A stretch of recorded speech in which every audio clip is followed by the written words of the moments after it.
Big boss Malayalam season 7 live അപ്ഡേറ്റ്സിലേക്കാണ് പോകുന്നത്. അനുമോൾ ഇന്ന് ഫുൾ വളരെയധികം ഡൗൺ ആയതായിട്ട് എനിക്കും തോന്നിയിട്ടുണ്ട് കേട്ടോ.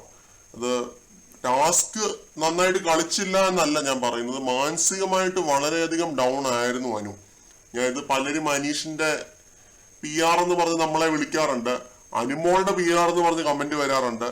അതൊക്കെ തെളിയിക്കട്ടെ, ആരുടെയൊക്കെ PR ആണെന്നൊക്കെ അധികം വൈകാതെ തന്നെ പുറത്തു വരും. ഞാൻ അതിലേക്കൊന്നും കടക്കുന്നില്ല.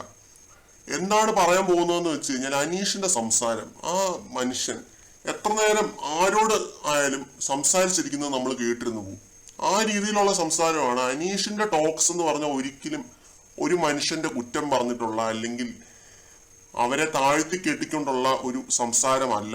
ഡേ 1 മുതൽ ലൈവ് കാണുന്ന ഒരാളാണ് ഞാൻ തറപ്പിച്ച് പറയാനായിട്ട് എനിക്ക് പറ്റും. അനീഷിന്റെ സംസാരം ഒരു ദിവസം പോലും ആരുടെയും കുറ്റം പറഞ്ഞിട്ടില്ല, ഒരു മനുഷ്യക്കുഞ്ഞിന്റെ പോലും കുറ്റം പറഞ്ഞിട്ടുള്ള സംസാരമല്ല അനീഷിന്റെ. അനീഷ് കുടുംബത്തിലെ കാര്യം പറയുമ്പോഴാണെങ്കിലും ഹൗസിനുള്ളിലെ കാര്യം പറയുമ്പോഴാണെങ്കിലും ഒക്കെ അനീഷ് പറയുന്നത് നല്ല കാര്യങ്ങൾ മാത്രമാണ്. Positive talks, quality talks only. ഒരു ദുരനുഭവം ഉണ്ടായ ഒരു കഥ പോലും അനീഷ് ആ രീതിയിൽ വളരെ നല്ല ഒരു കഥയായിട്ടാണ് പറയുന്നത്. അപ്പൊ അങ്ങനെയുള്ള ഒരാളാണ് അനീഷ്. അപ്പൊ അനുമോൾ ഇവിടെ ഈ മാറി ആ ഒരു ബെഡ്റൂമിലെ ആ ഒരു ഏരിയയിൽ അനുമോളുടെ കോർണറിൽ കിടക്കുകയായിരുന്നു. അപ്പൊ അനീഷ് അവിടെ വന്നിട്ട്, എന്താണ് അനു, പ്രശ്നമുണ്ടോ, എന്തെങ്കിലും പ്രശ്നമുണ്ടോ, എൻ്റെ അടുത്ത് പറയൂ എന്ന് പറഞ്ഞിട്ട്, അനുമോളെ എന്നാണ് വിളിക്കുന്നത്. അനുമോൾ എന്തെങ്കിലും പ്രശ്നമുണ്ടോ, എൻ്റെ അടുത്ത് എന്തെങ്കിലും ഷെയർ ചെയ്യാനുണ്ടോ, ഞാൻ ഈ ഇവിടുത്തെ ഒരു അന്തേവാസിയല്ലേ, എന്നോട് പറയാൻ പറ്റുന്ന പ്രശ്നമാണെങ്കിൽ എന്നോട് ഷെയർ ചെയ്യൂ. അപ്പൊ അനുമോൾ പറയുന്നുണ്ട്, ഇന്നലെ ആ ഒരു പാവ ടാസ്കില് ആദിലയും നൂറയും ഞാനുമായിട്ട് ഷെയർ ചെയ്തിട്ടില്ല. ഞങ്ങൾ ഷെയർ ചെയ്ത് അങ്ങനെ എക്സ്ചേഞ്ച് അടിച്ച് കളിച്ചിട്ടൊന്നുമില്ല. പക്ഷെ അവര് പറഞ്ഞുകൊണ്ടിരുന്ന ഗ്രൂപ്പ് കളിയാണെന്നാണ്. അതുകൊണ്ടാണ് ഇന്ന് ഞാൻ അവരുമായിട്ടൊരു ഡിസ്റ്റൻസ് ഇട്ട് നിന്നത്. ടാസ്ക് ഞാൻ തന്നെ കളിക്കാനായിട്ട് തീരുമാനിച്ചത് അതുകൊണ്ടാണെന്ന് അനുമോൾ അനീഷിന്റെ അടുത്ത് പറയുന്നുണ്ട്. അപ്പൊ അനീഷ് അതിനെപ്പറ്റി ഒന്നും റെസ്പോണ്ട് ചെയ്തില്ല. ഗെയിം പരമായിട്ടുള്ള ഒരു കാര്യം അനീഷ് ആരുടെ അടുത്തും ചർച്ച ചെയ്യാറില്ല എന്നുള്ളത് ഞാൻ എടുത്തു പറയേണ്ടതില്ലല്ലോ. അപ്പൊ അനീഷ് ഈ ഒരു കാര്യവും ഇത് റിപ്ലൈ ഒന്നും പറയുന്നില്ല. അനീഷ് ഇപ്പം ഈ ടോപ്പിക് ഡൈവേർട്ട് ചെയ്ത് വിട്ട് കുടുംബത്തിലെ കാര്യങ്ങളൊക്കെ പറയുന്നുണ്ട്. ഞാൻ മദ്യപിക്കാറില്ല എന്ന് അനീഷ് പറയുന്നുണ്ട്. ഞാൻ ആകെ വർഷത്തിൽ 1-2 തവണയോ അമ്മയുടെ വീട്ടിലേക്കൊക്കെ പോകുമ്പോൾ അവിടെ എല്ലാവരും ആണുങ്ങളാണ്. അപ്പൊ ഞങ്ങള് എല്ലാവരും കൂടി കൂടുമ്പോൾ വീട്ടിലേക്ക് തിരിച്ചു പോകണ്ടാത്ത ഒരു അവസ്ഥയിലേക്ക് വരുമ്പോൾ മാത്രം കഴിക്കാറുണ്ട്. അതും എൻ്റെ വണ്ടി സ്വിഫ്റ്റ് ആണ്, എനിക്ക് ഡ്രൈവിംഗ് അറിയാം. അങ്ങനെയുള്ള കാര്യങ്ങളൊക്കെയാണ് അനീഷ് ഷെയർ ചെയ്യുന്നത്. ലൈഫിലെ ഓരോ ചെറിയ കാര്യങ്ങള്, ചെറുതും വലുതുമായിട്ടുള്ള ഓരോ കാര്യങ്ങളാണ് അനീഷ് അനുമോളുടെ അടുത്ത് ഷെയർ ചെയ്യുന്നത്.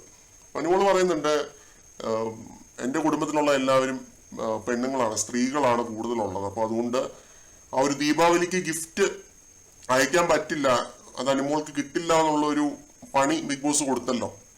അപ്പൊ ആ ഒരു കാര്യത്തെ പറ്റി അനീഷ് ചോദിക്കുന്ന സമയത്താണ് അനുമോൾ പറയുന്നത്, എല്ലാവരും നാട്ടിലൊക്കെ ആയിരിക്കും, ഒരു ഉൾപ്രദേശമാണ്, അപ്പൊ ആ നാട്ടിലൊക്കെ ആയിരിക്കും, അതുകൊണ്ട് ആർക്കും അയക്കാനായിട്ട് പറ്റില്ല, അങ്ങനെയുള്ള കാര്യങ്ങളൊക്കെ പറയുന്നുണ്ട്. ഒരു വിധത്തിൽ നന്നായി എന്നാണ് പറയുന്നത്. പിന്നെ ഒരു മധുരം കഴിക്കണ്ടെന്ന് പറഞ്ഞ ആ ഒരു പണി, അത് കിട്ടിയത് നന്നായി എന്നാണ് പറയുന്നത്. വീട്ടിൽ കഴിക്കുന്ന പലതും ഇവിടെ കഴിക്കാൻ പറ്റുന്നില്ല, അപ്പൊ അതുകൊണ്ടൊരു കാര്യമില്ല, നോ യൂസ് എന്നുള്ള രീതിയിൽ അനുമോൾ പറയുന്നുണ്ട്. അപ്പൊ ഇങ്ങനെയുള്ള ടോക്സ് ആണ് ഇവർ രണ്ടുപേരും തമ്മിൽ. അനീഷ് ആരുടെ കൂടി ഇരുന്നാലും ആ ടോക്ക് ക്വാളിറ്റി ടോക്കായി മാറുകയാണ്. അതാണ് അനീഷിന്റെ ക്വാളിറ്റി എന്ന് എനിക്ക് തോന്നുന്നു. ആരുടെ കൂടി ഇരുന്നാലും ആ ഒരു സംസാരം ഒരു നല്ലൊരു ക്വാളിറ്റി സംസാരമായിട്ട് മാറും. അപ്പൊ കുറച്ചു നേരം മുമ്പ് ഷാനവാസിന്റെ കൂടെ ഇരുന്ന് സംസാരിക്കുകയായിരുന്നു. മലപ്പുറത്തൊക്കെ റബ്ബർ കൃഷി ഉണ്ടോ, റബ്ബർ ഉണ്ടോ എന്നൊക്കെയാണ് അനീഷ് ചോദിക്കുന്നത്. അപ്പൊ അങ്ങനെയുള്ള രീതിയിലുള്ള കാര്യങ്ങളാണ് അനീഷ് ചോദിക്കുന്നതും ഷാനവാസിന്റെ അടുത്ത് നിന്ന് അറിയാനും ഒക്കെ ശ്രമിച്ചത്. ഷാനവാസ് പറയുന്നുണ്ട്, മലപ്പുറത്തൊക്കെ ഇഷ്ടംപോലെ കൃഷി ഇതുള്ളതുണ്ട്, റബ്ബറൊക്കെ ഉള്ള സ്ഥലങ്ങളുണ്ട്. പിന്നെ ഷാനവാസ് ഇൻട്രസ്റ്റഡ് ആയിട്ട് ചോദിക്കുന്നുണ്ട് കേട്ടോ, നിങ്ങളുടെ പാർട്ടീഷനൊക്കെ കഴിഞ്ഞ തറയിൽ കുടുംബത്തിലെ പാർട്ടീഷനെ പറ്റിയൊക്കെ ഷാനവാസ് ചോദിക്കുന്നുണ്ട്. അനീഷ് പറയുന്നുണ്ട്, ഞാനും ബ്രദറും ഒന്നും തമ്മിൽ അങ്ങനെ പാർട്ടീഷനൊന്നും നടന്നിട്ടൊന്നുമില്ല, അങ്ങനെയുള്ള കാര്യങ്ങളാണ് പറയുന്നത്. അപ്പൊ ഇന്ന് ഇവർ ആ പുറത്തിരുന്ന സമയത്തുള്ള കാര്യമാണ് പറയുന്നത്, ഗാർഡൻ ഏരിയയിൽ ഇരുന്ന സമയത്തുള്ള കാര്യങ്ങളാണ് പറയുന്നത്. അപ്പൊ ഇങ്ങനെയുള്ള ക്വാളിറ്റി ടോക്സ് ഇത് അനീഷ് കഴിഞ്ഞിട്ടേ ഉള്ളൂ. ഇതുവരെ ബിഗ് ബോസ് മലയാളത്തിൽ കണ്ടതിൽ വെച്ചിട്ട് ഒരാളുടെ കുറ്റം പറയാതെ, ഒരാളെ പറ്റി താറടിച്ച് സംസാരിക്കാതെ അല്ലെങ്കിൽ താഴ്ത്തിക്കെട്ടാതെ ആ രീതിയിലുള്ള ഒരു സംസാരങ്ങളും നടത്താതെ നല്ല കാര്യങ്ങൾ മാത്രം പറയുന്ന, പോസിറ്റിവിറ്റി മാത്രം പറയുന്ന ഒരു കണ്ടസ്റ്റന്റ് ആയിട്ട് അനീഷിനെ തന്നെ ഞാൻ പറയുന്നു.